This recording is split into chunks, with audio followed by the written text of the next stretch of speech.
This is Steven, my son. He was murdered on the 31st of August 2011, and he was 21. He went out of my grandma's house, and he was there walking, and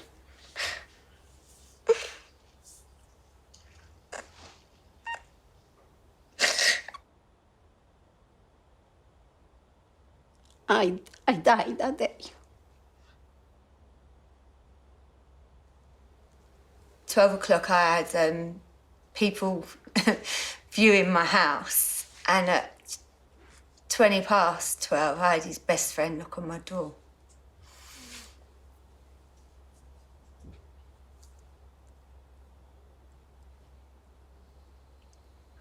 It was probably the hardest thing I've ever done in my life, having to tell my kids that their dad's not coming home. They had dinner with him the night before, and that's it. He's gone. I feel different. Sometimes in the night, I get really sad. I was cuddles and kisses and having fun with Daddy and Granddad because Granddad, when we had a cuddle, used to tickle me. And Daddy did the same. My wife died 5 years ago, the day after Mother's Day. I picked my children up from school. I came home and I found her in the house. So I lost my husband 4 years ago in February. He died of a brain tumour. One of the big things I felt was that I had never really prepared the girls for the fact that their dad could die. Me and my sister used to get up really early to play with my dad. And we used to play lots of games with him while my mum would, do some jobs around the house. And we can't really do that as much now. I lost my dad at 37. I was an adult. I'm a trained practitioner in mental health. I still almost couldn't cope with his loss. What if you're 3, or you're 7, or you're 11? How do you understand that? A little girl said to me in the workshop last week, "My dad is dead." Went down to her level and went, "I know your dad is dead." Which didn't shut down her conversation, it opened it up. You need professionals who are confident to go down that road and not be frightened, because that kid's frightened. One of the really beautiful things that Grief Encounter does is to allow the good memories of the person you've lost to come back in. When I first got there, I made, the rainbow thing. I keep looking at it every day and it reminds me of my granddad and daddy. I've got a little key ring on my side so I wouldn't forget. I've got my dad's aftershave, which I spray on my pillow to remember him at night time. When a child then comes to a workshop which is dedicated to them and other children like them, they walk in a room and they know that every other child in that room has also had somebody really special to them that's died. It feels nice being around people that have lost someone like me. It is like a family. Grief Encounter is like a family. I can't imagine what life would be like without Grief Encounters. It's going with somebody into their deepest, darkest moments, so they don't have to go there alone. Sounds really corny, but I wouldn't always expect someone to come and save me like my knight in shining armour. But I had to be my own. But they were. They was my knight in shining armour.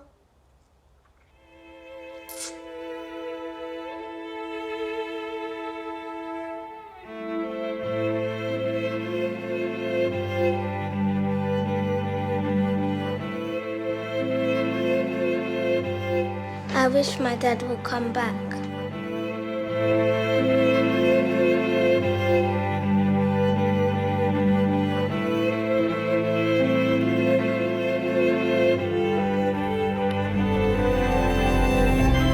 Light up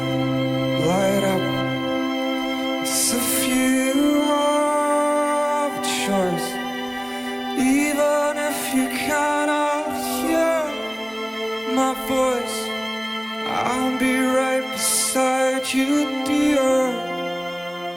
We normally write a message on the balloon and we let go of it and it goes up to our mums and dads and whoever we've lost.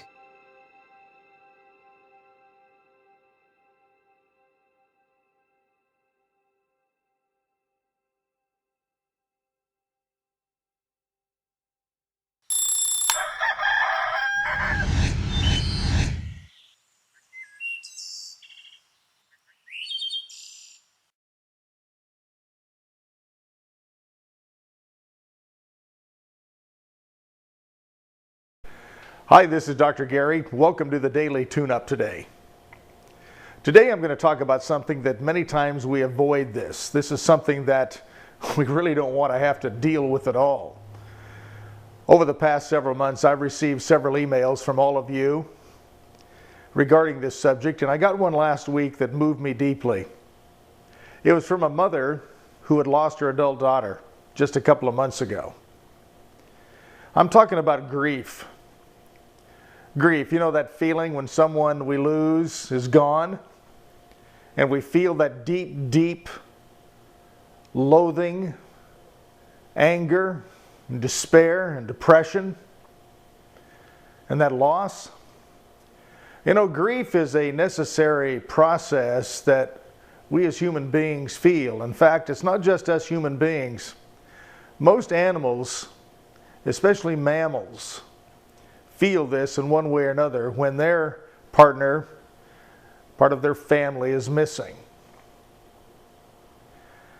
Today I want you to understand, if you're in this situation, and you know what, indirectly or directly, most of us are in some way. We know someone going through this. We know of someone who has gone through it, and how this just seems to linger on. And one of the most naive things I hear even some therapists tell people is that time will heal this. Well, you know what? Time doesn't heal it. I'm going to tell you right now, time does not heal grief.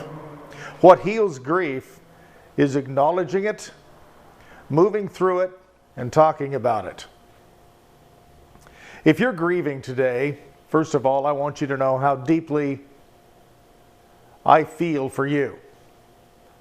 In my private practice here, I work with this all the time.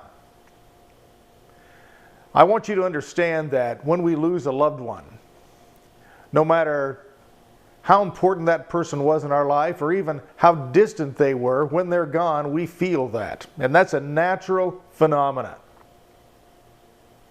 If you're feeling that today because you lost someone just recently or even a long time ago, it's normal. It's normal to miss that person because they were a fundamental part of your life. But here's one of the things I want you to understand. Whether it's spiritually or through common sense, understand this: that that person, even though they're gone, still lives on inside of you, in your memories, and their legacy lives with you in the way you remember them. And if you'll remember someone with the light that they shed upon you, if you remember someone with the smiles and some of the funny stuff, if you remember the goodness in those people that are gone now, their life isn't in vain. In fact, they filled a purpose, a higher purpose. And their purpose was to give your life light and to teach you. And even in their death right now, you're to learn something. You're to learn that even though they are gone, you can remember them and understand facets and components and parts of them that also interface with you and other people, and still learn from that. Today, if you're grieving, I want you to be open about that. Be willing to show it, because the more you show it, and not be a victim of it, but to allow it, the more it will settle in, and that from that person that's gone will become more of you. Now, if you know someone, one of the most common mistakes people make is they don't know what to say. And one of the worst things you can say is, "I'm sorry." Because what are you sorry for? You didn't do anything wrong. Of course, we wish that they were not having to go through this, but rather than say you're sorry, let them understand that you're willing to talk about it, that you're willing to remember with them, that you're willing to acknowledge that person was here. So many people avoid the subject, and that is the greatest insult, and that deepens the grief, because it's like you just erased someone off the face of the earth, like they didn't matter. We don't even talk about them anymore. I remember my sister when my mother died, and she was the one that had to deal with everything after my mom was gone because I was so far away. She said, wow, it's just so easy to erase someone's life like it never existed. And the way she was looking at grief is our mother was all the stuff she had. Now, she lives in each one of us. She lives in a lot of people. If you lost someone you love, they're living in a lot of people too. They're living in schoolmates, they're living in their friends, they're living through you, brothers and sisters, pets. You acknowledge that person today and be glad that they were there. And also be happy that they have moved on, not for yourself, but for them. That they're not in pain anymore. That whatever purpose they were to fill on this earth also still is alive and is alive within you today. Talk about it. If you're someone that would like to talk to me about it, I can help you. Or if you know someone who can talk about it, talk about it. It always helps to talk about it. We talk about sports, we talk about pets, we talk about kids graduating from school, we can talk about death. And the more we talk about it, and the more we talk about our loss, the more we can accept it, and we desensitize ourselves to the fear of it and accept it and accept the loss of others. Today, I want you to work on this. And all of you that have people that are in this situation, I want you to reach out to them and express that you understand, that you will talk about it, and that you honor the loss of that individual. If you're going through this right now, you reach out and you talk about it. And be willing to express your love openly.